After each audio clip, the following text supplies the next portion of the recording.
రగిలే రాళ్ళని పునాది చేసి ఎదగాలని, తరిమే వాళ్ళని హితులుగా తలచి ముందుకెళ్ళాలని,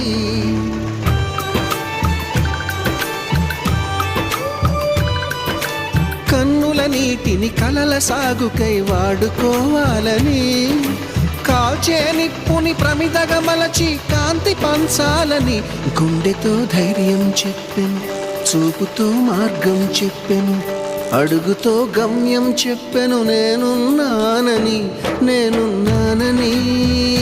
నీకేం కాదని, నిన్నటి రాతని మార్చేస్తానని.